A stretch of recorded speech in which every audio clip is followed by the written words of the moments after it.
Juan capítulo 4.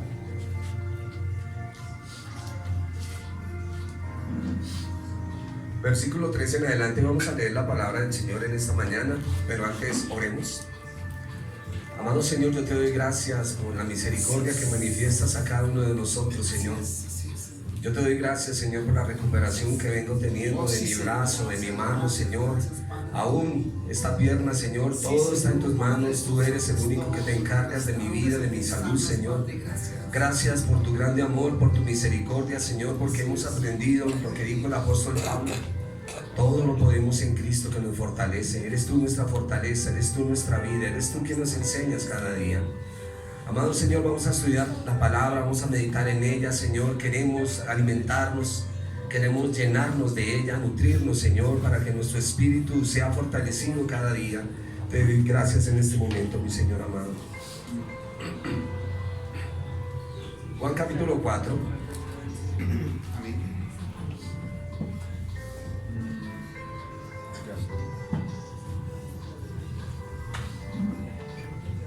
Salió de Judea y se fue otra vez a Galilea. Y le era necesario pasar por Samaria.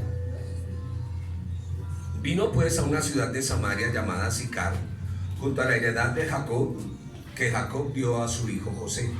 Y estaba allí el pozo de Jacob. Entonces Jesús, cansado del camino, se sentó así junto al pozo. Era como la hora sexta.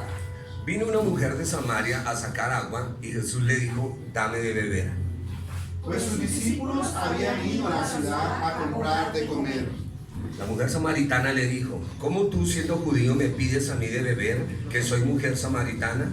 Porque judíos y samaritanos no se tratan entre sí. Respondió Jesús y le dijo: si conocieras el don de Dios y quién es el que te dice dame de beber, tú le pedirías y él te daría agua de viva. ¿Acaso eres tú mayor que nuestro padre Jacob, que nos dio este pozo del cual bebieron él, sus hijos y sus ganados? Respondió Jesús y le dijo: cualquiera que bebiere de esta agua volverá a tener sed. Mas el que bebiere del agua que yo le daré no tendrá sed jamás, sino que el agua que yo le daré será en él una fuente de agua que salte para vida eterna. La mujer le dijo: Señor, dame esa agua para que no tenga yo sed, ni venga aquí a sacarla. Jesús le dijo: ve, llama a tu marido y ven acá. Respondió la mujer y dijo: no tengo marido. Jesús le dijo: bien has dicho, no tengo marido. Porque 5 maridos has tenido, y el que ahora tienes no es tu marido. Esto has dicho con verdad. Le dijo a la mujer: Señor, me parece que tú eres profeta. Nuestros padres adoraron en este monte, y vosotros decís que en Jerusalén es el lugar donde se debe adorar. Jesús le dijo: mujer, créeme, que la hora viene cuando ni en este monte ni en Jerusalén adoraréis al Padre. Vosotros adoráis lo que no sabéis. Nosotros adoramos lo que sabemos, porque la salvación viene de los judíos. Mas la hora viene y ahora es, cuando los verdaderos adoradores adorarán al Padre en espíritu y en verdad, porque también el Padre tales adoradores buscan que le adoren. Amén. Tomen asiento, mis hermanos. Hoy vamos a hacer un análisis de la mujer samaritana. De pronto lo vamos a ver de una manera diferente a como nos lo han enseñado. Así es que le vamos a poner mucho cuidado. Se dice que es una mujer adúltera, que porque tiene muchos maridos y se le ha llevado por diferentes lados. Hoy quiero que miremos haciendo un análisis concienzudo del texto.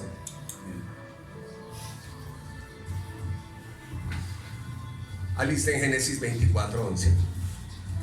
Nuestro tema es la mujer samaritana que se encuentra con el Señor Jesús. Y vamos a ver quién es esta mujer. Se le llama la samaritana porque es de Samaria, ¿no? Pero no se nos da nombre. Para las mujeres no era fácil ir a buscar agua en un pozo a esa hora. A mediodía dice la escritura que el Señor llegó cansado en ese solazo del camino y se sentó junto al pozo. Génesis 24:11, ¿qué dice? E hizo arrodillar los camellos fuera de la ciudad junto a un pozo de agua a la hora de la tarde, la hora en que salen las doncellas por agua. Amén. O sea, ella no sale a traer el agua o buscar el agua porque se estuviera escondiendo de alguien o porque le avergonzaba, como muchos lo han dicho. Aparte de eso, cuando miramos nuestro texto, es una mujer muy sabia, es una mujer religiosa y es una mujer que le creen, tienen conocimiento, tanto que abordan al Señor de una manera impresionante. Y si ha visto la progresión de ella, ella comienza con tú siendo un judío, luego le dice Señor, luego le dice profeta y se va acercando cada vez más. Entonces, las mujeres salían a eso del mediodía y en la tarde, ¿qué dice el texto? Volvamos a leerlo. E hizo arrodillar los camellos fuera de la ciudad, junto a un pozo de agua, a la hora de la tarde, la hora en que salen las doncellas por agua. Amén. En horas de la tarde es que salen las doncellas por el agua. Dice que al atardecer, a la hora en la cual las mujeres suelen salir a buscar agua. Vamos a quitar ese estigma que tenemos de esta mujer, porque muchas veces la vemos otra vez. La vemos como mujer adúltera, como mujer mala, como mujer perversa, y no es así. Entonces, llegamos a la conclusión de que las mujeres salen en horas de la tarde a buscar agua. Amén. Ella salió un poquito más temprano. ¿Con qué fin? De no hallar un tumulto de gente. Vamos a seguir viendo. En nuestros casos, siempre en los pozos es donde se suelen encontrar las esposas para los hombres de Dios. Y aquí va a haber un matrimonio también con el Señor. Es el matrimonio de la samaritana con el Señor Jesús. En todos los pozos, si ustedes leen en Génesis, va a encontrar que hallaron esposa para Moisés, para el hijo de Abraham, Isaac, Jacob. Todos en los pozos iban y encontraban mujeres, y ahí era donde habían esos noviazgos, llamémoslo así, porque la palabra noviazgo, eso es más latino de nosotros que... Y se encontraron ahí, y ahí es donde encontraron su esposa. Y nos dice nuestro texto que llega el servidor de Abraham al pozo en esas horas. O sea que todos los hombres saben a qué horas aparecen las doncellas en el pozo y van allá a acercarse. Si la samaritana viene por agua al mediodía, es por una razón especial. Tiene la certeza de no encontrar a alguien, mucha gente ahí. Y las mujeres vendrán en grupo más tardecito. ¿Qué dice el primer libro de Samuel 9:11?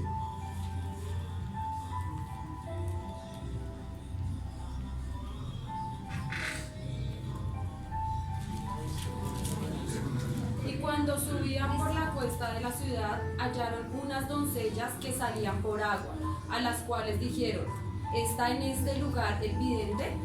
Amén. Ratificado que las doncellas salen después de mediodía a recoger el agua. Entonces ella salió un poquitico antes porque era una cita divina y ella no lo sabía. La samaritana sale a encontrarse con el Señor. ¿Está molestando el internet? No, ya. Los hermanos que oren por ese internet para que llegue la señal bien. Un abrazo a los hermanos que nos ven por las redes. El sol de mediodía. El Señor es llamado el sol de mediodía en la Escritura. El Evangelio de Lucas expresa en boca de Zacarías: nos visitará. ¿Saben lo que estoy hablando? Amén. Los veo así como cara de extrañados. Hemos estado estudiando la gracia, hemos estado estudiando el libro de Hebreos, pero usted no puede perder la revelación que Dios nos ha entregado en la Escritura cuando estamos estudiando. Zacarías, en el Evangelio de Lucas, habla de que el sol nacería, que el sol se dejaría ver, y en este caso es el Señor Jesús alumbrando a la samaritana. Él es el sol de justicia. Amén. Pero no se me pierdan, ¿sí? Y Zacarías dice: nos visitará el sol que nace de lo alto para iluminar a quienes vienen en las tinieblas y viven en las tinieblas. ¿Por qué me están temblando las manos? Y el sol que nace al mediodía, a la hora sexta, es decir, a la hora donde el Señor se encuentra con la samaritana. Génesis 24:7. Hoy me invadieron los nervios. ¿Qué dice? Jehová Dios de los cielos, que me tomó de la casa de mi padre y de la tierra de mi parentela, y me habló y me juró, diciendo: a tu descendencia daré esta tierra, él enviará su ángel delante de ti, y tú traerás de allá mujer para mi hijo. Amén. Les estaba diciendo que ahí es donde son las citas para encontrar la esposa a los patriarcas. Siempre en la escritura, cuando se pide agua a alguien, es para mirar la hospitalidad y la solidaridad de las personas. En este caso, el Señor le dice a la samaritana: dame de beber. ¿Y ella qué hace? Un judío pidiendo a los samaritanos. No le da. No le da. Por eso el facilismo que vemos en esta mujer, en predicaciones como muy sueltas, y no captamos la verdadera esencia de que esta mujer no fue ofrecida. Ella no le da de beber. Veamos primer libro de los Reyes, capítulo 17, verso 10. Me gusta que hagamos un paseo por la escritura, o que miremos textos de la escritura para que se den cuenta que lo que estamos estudiando en esta mañana tiene peso bíblico y apoyo bíblico. Entonces él se levantó y se fue a Sarepta. Y cuando llegó a la puerta de la ciudad, he aquí una mujer viuda que estaba allí recogiendo leña, y él la llamó y le dijo: te ruego que me traigas un poco de agua en un vaso para que beba. Amén. Cuando el profeta Elías llega a Sarepta de Sidón, pide que por favor le den agua, un poco de agua en un jarro para beber. Pedir agua era para ver la actitud de la persona con la cual se iba a hablar. Y en este caso es lo que el Señor hace con ella. O sea, Él nos da una evidencia de quién es esta mujer. Lo que pasa es que como el texto dice que ella ha tenido 5 maridos, entonces vamos buscando rapiditico y desde ahí cortamos, y tenemos que mirar bien. Porque proféticamente tener 5 maridos en el pozo de Jacob podía hablar de 5 reinos de los cuales ya han pasado. Porque los samaritanos los capturaron los babilonios, los asirios. ¿Tienen más? Ahí ya estaban bajo el dominio romano en ese momento. Los griegos, los persas. Eso en cuanto a la parte profética de lo que habla el texto, y en cuanto a la parte espiritual es lo que estamos diciendo, la actitud del corazón de esta mujer. Vamos a seguir mirando. Por el contrario, la samaritana se niega a dar agua. Entonces cuando el Señor le ofrece a ella, porque se supone que el radical es el judío, el que no ofrece nada al samaritano. Pero en este caso, que es el Señor, viene a ofrecerle a ella el agua. ¿Lo dice nuestro texto o no lo dice nuestro texto? Yo sé que ustedes lo han leído varias veces.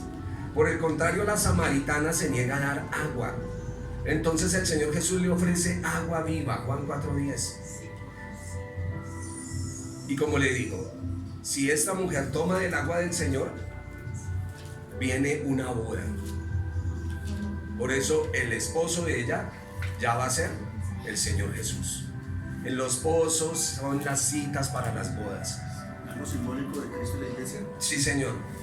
Y también de la reconciliación que el Señor hace con los samaritanos. Porque los samaritanos no los querían porque ellos se han mezclado. Y los judíos pues tenían su línea de pureza y veían a los samaritanos como perros, como cerdos. Lo mismo le pasa a un judío cuando lo llama usted que es gentil. Él no se lo dice de frente, pero los judíos ven a los gentiles o a nosotros como cerdos. Y usted sabe que para los judíos es inmundo el cerdo. Tanto que un día Pedro estaba orando y le bajó un manto con animales. Y Pedro, como buen judío, ahí dijo: yo no puedo comer nada inmundo. Y el Señor le dijo: lo que yo santifico, no lo llames común. Por eso el Señor nos llama a ser fuera de lo común, santos. O santos. Eso lo hemos venido aprendiendo en las Escrituras. Ustedes son santos. Amén. Tenemos la santidad que el Señor nos otorgó por medio de su sacrificio. Y es importante entenderlo. Por eso hay comunidades donde entran los judíos y hay muchos cristianos que se han ido a comunidades judías no entendiendo el trasfondo de lo que ellos tienen en la mente y en el corazón con nosotros. Por eso el problema que hubo tan grande con Pedro y Pablo. Y Pablo le llamó duramente la atención al apóstol Pedro. Obvio que nunca tuvieron un altercado muy fuerte que se desunieran para siempre, no. Es más, el apóstol Pedro, escribiendo del apóstol Pablo, dice las cosas tan impresionantes que Dios le ha revelado al apóstol Pablo, cosas que son difíciles y los indoctos tuercen. Porque fue la revelación tan tremenda que el Señor le dio al apóstol Pablo, que él dijo a los gentiles, él comenzó su ministerio con los judíos, ¿no? Y luego dijo, no, sacudo el polvo de mis pies y me voy a los gentiles, que ellos tienen mayor recepción de la palabra. ¿Cuándo se indica la hora del día para explicar por qué el Señor Jesús estaba ahí y estaba acalorado, cansado? No para comentar cuando las mujeres virtuosas sacaban agua, pero eso está en el trasfondo.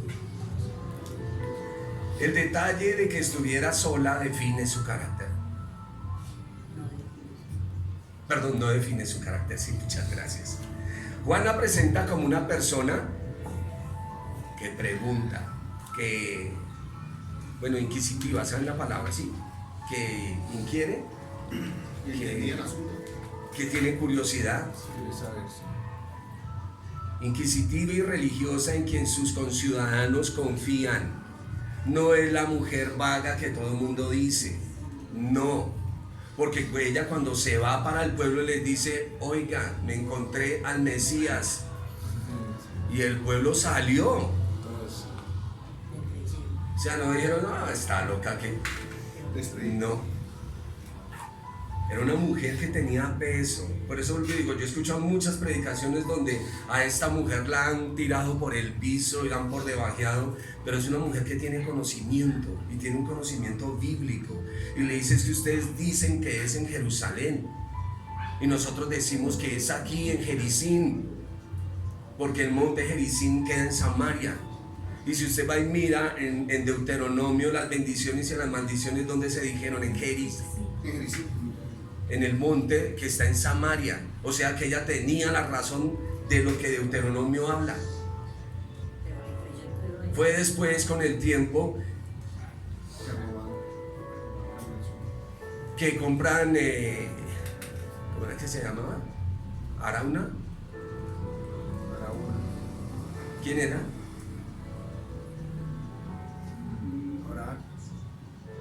¿Arauna quién era? Un tipo que le vendió un terreno a David para que construyeran el templo ahí en Jerusalén. ¿Sí?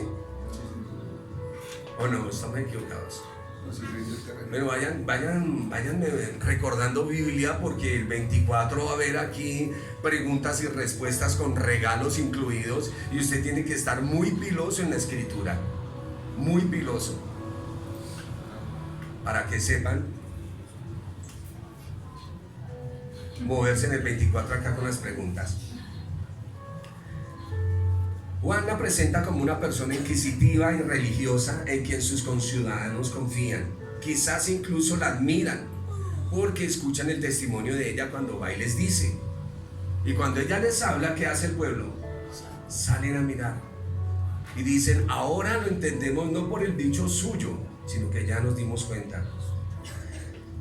Ahora, los 5 maridos, es más probable que sus 5 matrimonios y su actual arreglo fueran el resultado de eventos desafortunados. ¿Me están escuchando? No es que ella en el momento tiene 5 maridos.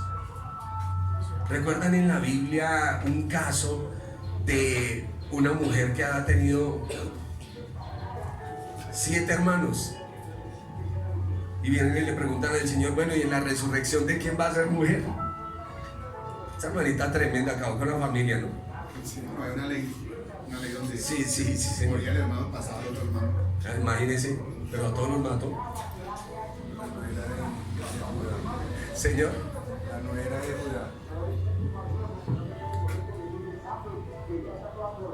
Tamar.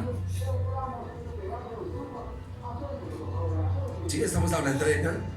Necesito que nos familiaricemos con los personajes de la Biblia. Siempre familiarizados. ¿Te recuerdan? Porque hay dos Tamar, ¿no? Está Judá y Tamar, que es la nuera. Y hay otra Tamar. Bueno, sigamos. Es más probable que sus 5 matrimonios y su actual arreglo fueran el resultado de eventos desafortunados. Se murieron. No necesariamente era una mujer que había tenido, sino que bien se pudo haber muerto cada uno de sus maridos, como en el caso que estamos planteando. Les decía, su actual arreglo fue el resultado de eventos desafortunados que cobraron la vida de varios de sus esposos. Mateo 22.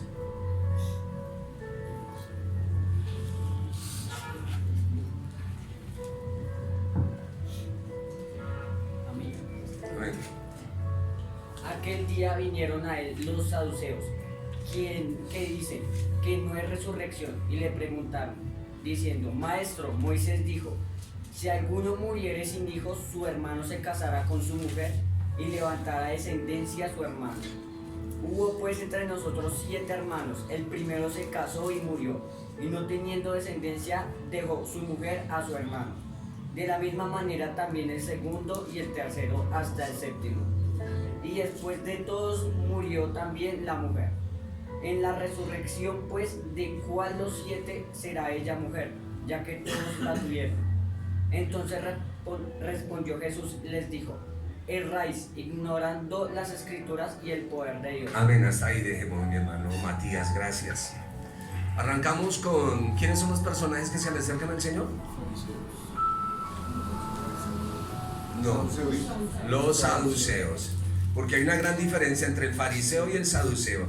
El saduceo solo cree en los 5 libros de la Biblia, en los 5 primeros. No, para ellos no hay más Biblia. Para el judío sí hay más Biblia, hay libros históricos, poéticos, todo lo que se conoce como el canon del Antiguo Testamento. Por eso los saduceos, ellos no creen en resurrecciones, porque hasta el momento que se escribió Deuteronomio, los 5 libros, usted no ve resurrecciones ahí. Es después, cuando, ¿quién es el que resucita a un niño? Elías. Se parece por la E, ¿cierto? Se levanta encima, ¿no? ¿Cómo? Levanta encima y... Sí, señor. Elías. Elías 7 milagros y Eliseo 14 milagros, la doble unción, la doble porción. Esos son los profetas. Los saduceos no leen eso, por eso ellos no creen en la resurrección. Y por eso cada vez que se acercan al Señor, se tiene que tener eso en contexto. Ellos solo creen los 5 primeros libros, no creen en más. No creen en más. Si lo que saben preguntan. Los saduceos, los fariseos sí conocen mucha Biblia, todo lo que es el Antiguo Testamento. Recuerden que el Señor Jesús, cuando estuvo acá en la tierra, está en el Antiguo Testamento. El Nuevo Testamento comienza con el libro de Hechos. De ahí parte el Nuevo Testamento. A nosotros nos lo dividieron la hojita en blanco desde Mateo, pero Mateo sigue siendo Antiguo Testamento, Marcos Antiguo Testamento, Lucas y Juan Antiguo Testamento. El Nuevo inicia con el libro de Hechos. Amén. Así es que cada vez que usted mire, el Señor, como está en el Antiguo Testamento, Él viene a cumplir las profecías del Antiguo Testamento. Es en su época y su tiempo. Les decía que recordemos la viuda de los 7 hermanos. Aquí hemos estudiado las resurrecciones. Ustedes saben que cuando una persona parte, que conoce al Señor Jesús, su alma o espíritu sale y va a un lugar esperando hasta que el Señor venga a levantar la iglesia. Cuando el Señor venga a levantar la iglesia, esas personas que ya partieron están esperando que les den un nuevo cuerpo, porque el alma de nosotros no fue creada para vivir sin cuerpo. ¿Lo sabían? Y a uno les van a dar cuerpo de resurrección para vida eterna, y a otros para condenación y castigo eterno. Todos van a recibir cuerpo. El alma no fue creada para vivir sin un cuerpo. ¿Estamos? Eso enseña la Biblia. Eso enseña la Biblia. Y podía estar viviendo con alguien y no necesariamente era su esposo. Podía ser un protector familiar. Dice, ¿y ahora con el que vives? No es tu marido. Es que es un juego de palabras en la escritura que hay que ponerle mucho cuidado y mucha atención. Ustedes conocen un texto muy sonado que en los antiguos códices no aparece, y es el de la mujer sorprendida en adulterio. Eso no aparece en los manuscritos originales, pero lo tenemos en nuestra Biblia. Después vamos a mirar todo lo que son los códices y aprender, porque hay muchos textos agregados, y por eso necesitamos el estudio que la misma escritura, porque en las solas, ustedes saben que hay 5 solas, ¿no? Y en una de esas de la Reforma dicen sola escritura. La Biblia se interpreta a sí misma, no hay que hacerla, que forzarla que ella diga algo que no es. Entonces, si tengo un texto de dudosa procedencia, pues con otro texto miro. ¿Ustedes saben cuán grande doctrina han hecho del 666, no? Sí. El sello de la bestia, y solo con un versículo. Y que sí, el microchip y todo lo que se está viendo, y una cantidad de cosas, ya es la nanotecnología. Pero para poder hacer un análisis de un texto bíblico me toca ir a esos textos bíblicos que dan mayor luz para que tenga claridad este texto. ¿Ustedes saben cuánto han tejido el 666? Se lo adjudicaron a Napoleón, a Hitler, que es del anticristo. Pero ¿qué quiere decir el 666 bíblicamente? Y el mismo texto lo dice, es número de hombre. Y si usted le hace un análisis va a entender bien, sin complicarse la vida. Avancemos, aunque creo que ya vamos llegando al final. Pues si nos rindió. En la próxima clase vamos a hablar del pacto hecho por Dios. Y aquí lo cogí como una antesala de la mujer representándonos a nosotros. Por eso que escogí el de la mujer samaritana y su encuentro con el Señor, porque el Señor va a hacer un pacto con ella, y el pacto representa matrimonio. Dijimos que es en los pozos donde se encuentra pareja para los hombres. Es en este pozo donde el Señor se encuentra con la samaritana para que haya ese matrimonio. Y tenía que ser ese encuentro en el pozo. Se dice que debajo de ese pozo están enterrados los huesos de José. Recuerden que José muere en Egipto y él lo saca, y los huesos de José pasearon por todo el desierto y entraron con Josué. Es importante entender todo eso. Bueno, el Señor Jesús, el Señor, no podía adivinar su situación. ¿Por qué pongo esto tan raro? Que es lo que conocemos como el discernimiento. El discernimiento no es suponer que sea algo. El discernimiento es que Dios muestra algo. Por eso le coloqué esto. El Señor no podía adivinar como muchos de nosotros adivinamos muchas veces. Era evidente que su conocimiento de ella era divino. Por eso Él llega y la entrevista con ella. Y dice que Él iba para una ciudad y había un camino. Claro. Corto. Sí, Señor. Y Él toma el camino y dice, le era necesario encontrarse con esta mujer. Amén. Ahora vayan en sus mentes pensando qué representará esta mujer.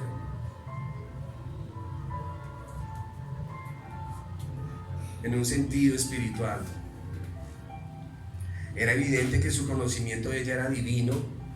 Para eso el contexto de que nunca se habían visto. Por eso está escrito. Y él llega y ella, de una manera descortés, lo increpa. ¿Usted qué hace hablando conmigo? Pues imagínese cómo sería el judío con las personas y más con los samaritanos que tenían esa rivalidad tan tremenda. Usted sabe que los judíos en sus comunidades, las mujeres tienen que callarse. Ellas no tienen voz ni tienen voto. Y siendo hermanos. Y es importante que nosotros no nos dejemos llevar por ese judaísmo rampante que hay por ahí. Sí hay frases que sacamos de los contextos hebreos que aprendemos, ¿no? Como Yeshua. ¿Ya lo han cantado? Sí, se han cantado el Yeshua. Sí hay muchos nombres que vienen como el Ruach HaKodesh, que es el Espíritu Santo, pero no nos dejemos fascinar por eso. Por eso la iglesia tiene una lucha a brazo partido por la posición de la mujer en la iglesia. El Señor no se reunió con un líder religioso samaritano, no, con una mujer. El Señor dijo: necesito evangelizar Samaria. ¿A quién tenemos? Y él dijo: tengo una mujer preciosa, y ella me va a evangelizar Samaria. Y se encontró con él. ¿A quién utilizó el Señor para evangelizar Gadara? A un endemoniado. El Señor es experto en cogernos y transformarnos, en hacer su obra maravillosa. Por eso la mujer tiene un papel y un rol importantísimo dentro de la iglesia. Por eso es que el apóstol dice: mujeres ancianas, ustedes tienen que darle consejo a las jóvenes.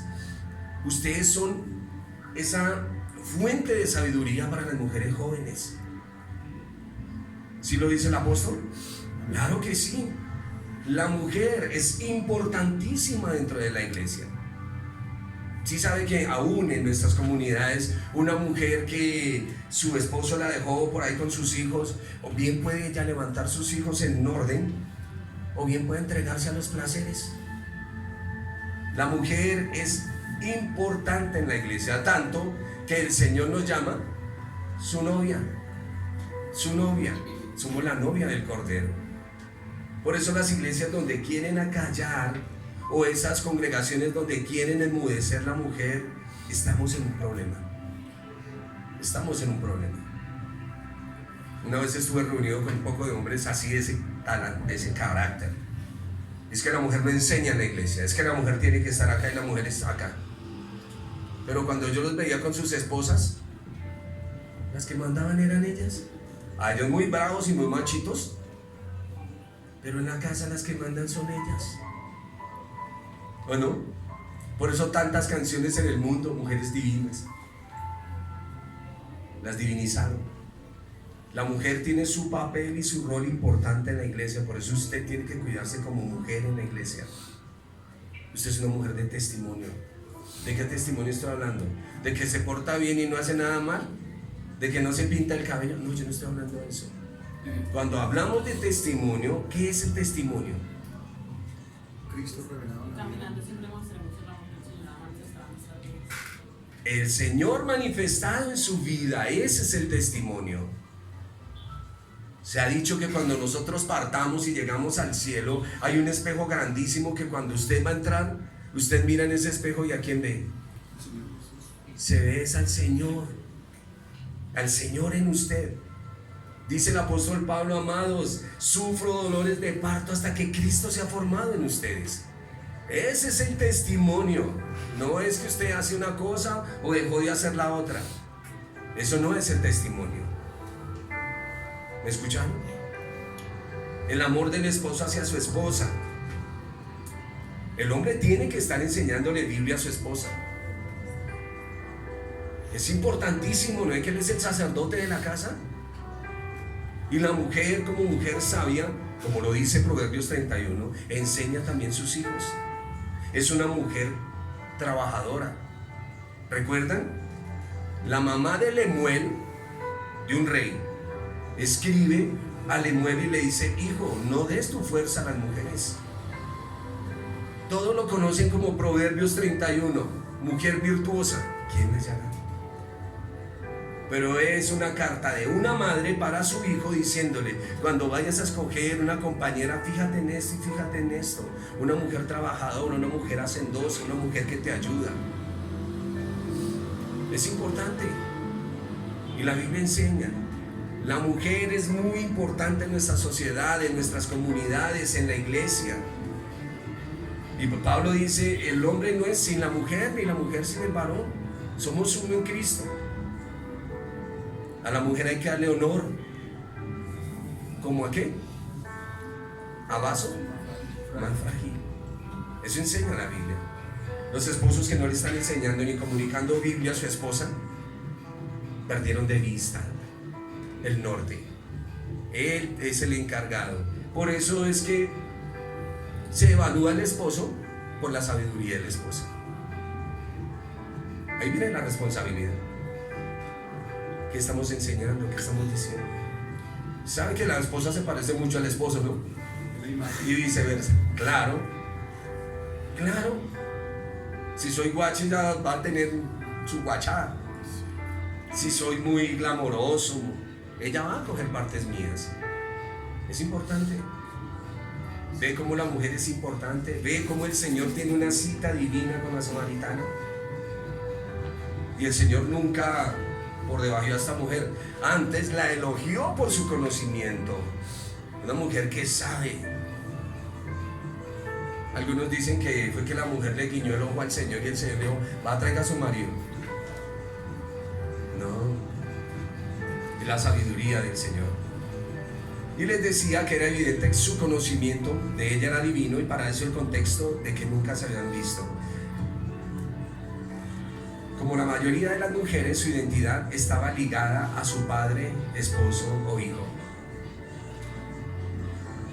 Escúchenme, se dice en la psicología que los niños, el hijo varón se enamora de su mamá, su primer amor es ella. Y si es una niña, se enamora del papá. Es su imagen. Y ahí la responsabilidad que tenemos como padres de no ensuciar nuestra mente con cosas que no debemos, porque siempre vamos a abrazar nuestras chiquitas, nuestras hijas, nuestros nietos. Tienen que ver la pureza. La pureza se nota. De ahí, ojo con lo que miran, porque su hijo será un reflejo de lo que es usted. ¿Ha visto cómo en hogares se lucha mucho con la fornicación, el adulterio? Y viene del papá al hijo, al otro hijo, al nieto. Es una lucha impresionante. Pero cuando el Señor nos llama, nos dice, el Padre busca adoradores que le adoren en espíritu y en verdad. En espíritu y en verdad. Les decía, como la mayoría de las mujeres, su identidad estaba ligada a su padre, su esposo o algún hijo. Los hijos se parecen a nosotros. Sería raro que una de mis hijas no supiera Biblia. Muy raro. Porque eso es lo que aprendieron de mí. Aparte de otras cositas bonitas que tengo por ahí. Señor, al conocer su historia y su situación actual, ella quedó asombrada por el poder, y me gusta. Primero lo ve como un rabino. Luego le dice, me parece que eres profeta. Y hasta que al último viene en su identificación y le dice, Señor. Ya en una sujeción de corazón. Por eso nosotros los hombres en la iglesia tenemos que amar a las mujeres. ¿Saben cómo es amar a una mujer en la iglesia, no? En el trato, en el respeto. Son flores dentro de la congregación. ¿Está entendido, no? ¿Sí está entendido o no está entendido? Siempre el respeto, porque Jesús es la persona que usted lo ve en la Biblia, la manera tan impresionante en que trata a las mujeres. Pues es tanto que cuando llegaron y vieron al Señor los discípulos, que los discípulos dijeron, no, vamos a ir a comprar algo allí a McDonald's y ya volvemos. Y cuando se fueron a comprar, el Señor estaba ahí con ella. Y el trato, mire que la mujer no es dulce, pero él sí, pero con autoridad. Cada vez que usted ve al Señor tratando a una mujer, su dulzura se nota, con autoridad. Con autoridad. Ahí no tenemos el caso de de nuestra querida Marta y María? Que Marta se iba enojando. Ella estaba haciendo bien las cosas, pero le dijo, Señor, ¿y no te da nada? Y el Marta, tremendo. Pero era por esa misma dulzura del Señor, no puedo decir otra cosa. La conversación junto al pozo con esta mujer lleva todos los trazos de un profundo conocimiento teológico de esta mujer. Hoy vamos a verla, o vamos a salir viendo a la mujer samaritana de otra manera. Ya no esa mujer que pasó por 5 manos, que ahorita el que tenía eso está en fornicación. Yo escucho unas predicaciones que lo dejan a uno quieto. Pero no es saber. ¿Y por qué salía ella al pozo a mediodía? Porque era que le daba pena, porque las otras mujeres se reían de ella y decían, vea, allá va la pecadora, la sucia. ¿De dónde sacamos eso? ¿De dónde? Pero sí hay una cita divina con el Señor. La conversación junto al pozo con esta mujer lleva todos los trazos de un profundo compromiso teológico.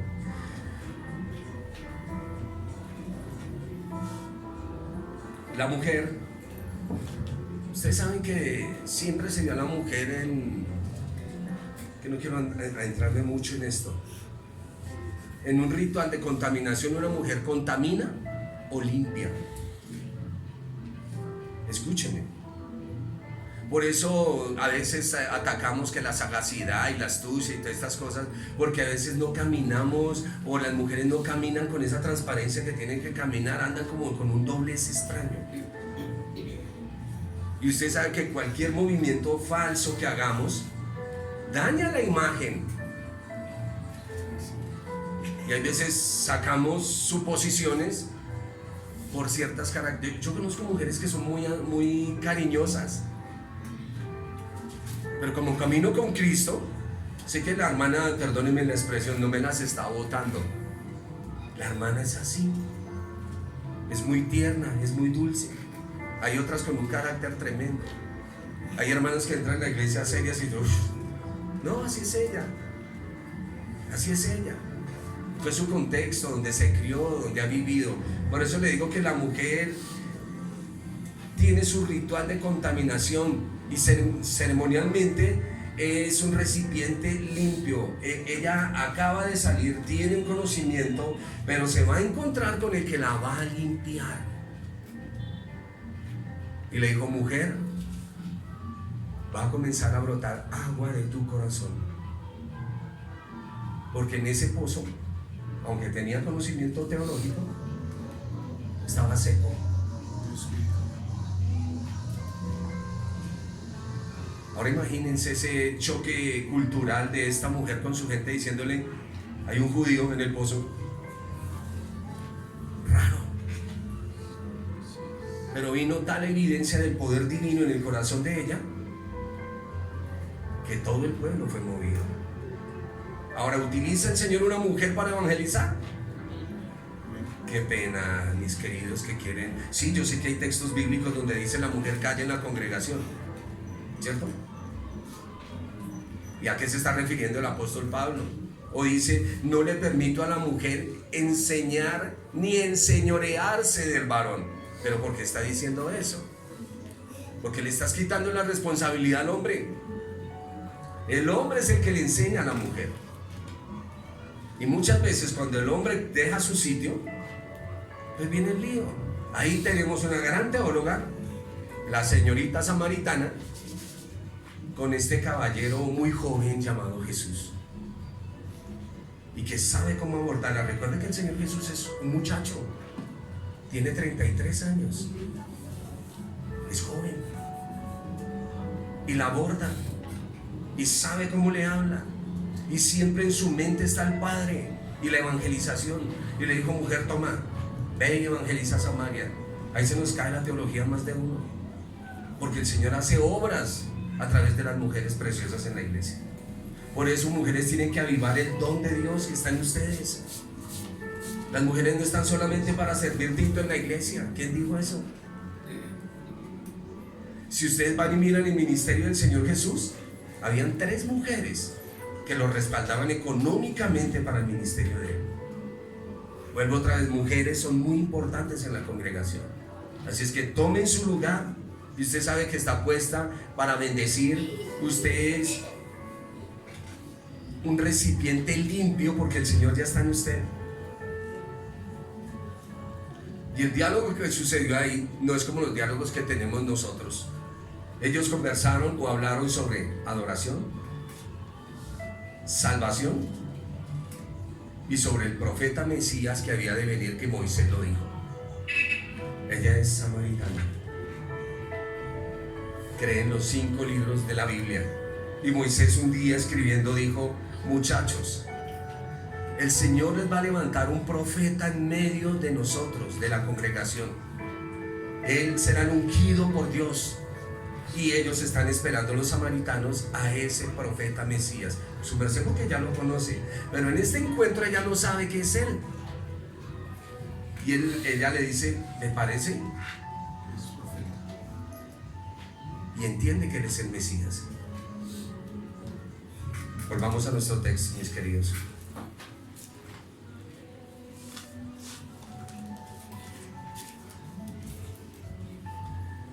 Versículo 19. Le dijo la mujer, mire lo que le dice: Señor, ya hay un respeto. Ya hay un respeto. Señor, me parece que eres profeta. Cuando la arrogancia, cuando la altivez, cuando la soberbia se nos cae al piso y estamos enfrente al Señor, ya no hay palabras para recriminar, sino para ser bendecidos por Él. Le dijo la mujer: Señor, me parece que tú eres profeta. Nuestros padres adoraron en este monte y vosotros decís que en Jerusalén es el lugar donde se debe adorar. Estoy en el versículo 21. Jesús le dijo: mujer, créeme, que la hora viene cuando ni en este monte ni en Jerusalén adoraréis al Padre. Vosotros adoráis lo que no sabéis. Y él, como judío, dice: nosotros adoramos lo que sabemos, porque la salvación viene de los judíos. Mas la hora viene, y ahora es, cuando los verdaderos adoradores adorarán al Padre en espíritu y en verdad, porque también el Padre tales adoradores busca que le adoren. Dios es espíritu, y los que le adoran en espíritu y en verdad es necesario que le adoren. ¿Cómo adoramos nosotros al Señor? Aquí está la normativa: en espíritu, sintiéndolo, viéndolo. No cantamos por cantar. Hay un sentimiento de nuestro corazón hacia Él, un respeto hacia Él. Le dijo la mujer: sé que ha de venir el Mesías, llamado el Cristo. Cuando Él venga nos declarará todas las cosas. Jesús le dijo: yo soy el que habla contigo. En esto vinieron sus discípulos y se maravillaron de que hablaba con una mujer. Sin embargo, ninguno dijo: ¿qué preguntas? ¿O qué hablas con ella? Entonces la mujer dejó su cántaro, después de que ella confesó que él era el Mesías, y fue a la ciudad y dijo a los hombres: venid, ved un hombre que me ha dicho todo cuanto he hecho. ¿No será este el Cristo? Entonces salieron de la ciudad y vinieron a él. Entre tanto los discípulos le rogaban diciendo: Rabí, come. Él les dijo: yo tengo una comida que comer que vosotros no sabéis. Entonces los discípulos decían unos a otros: ¿le habrá traído alguien de comer? Jesús le dijo: mi comida es que haga la voluntad del que me envió y que acabe su obra. ¿No decís vosotros: aún faltan 4 meses para que llegue la siega? He aquí os digo: alzad vuestros ojos y mirad los campos, porque ya están blancos para la siega. Y el que siega recibe salario y recoge fruto para vida eterna, para que el que siembra goce juntamente con el que siega. Porque en esto es verdadero el dicho: uno es el que siembra y otro es el que siega. Yo os he enviado a cegar lo que lo que vosotros no labrasteis, otros labraron y vosotros habéis entrado en sus labores. ¡Qué maravilla! Y muchos de los samaritanos de aquella ciudad creyeron en él por la palabra de la mujer, que daba testimonio diciendo: me dijo todo lo que he hecho. Entonces vinieron los samaritanos a él, ya se acabó la pelea, y le rogaron que se quedase con ellos, y se quedó allí 2 días. Después hablamos de esos 2 días. Pero es hermoso cuando llega el Señor, que está en nuestras vidas. Cuando llegamos a algún lado hay restauración, hay gozo, hay paz, hay alegría.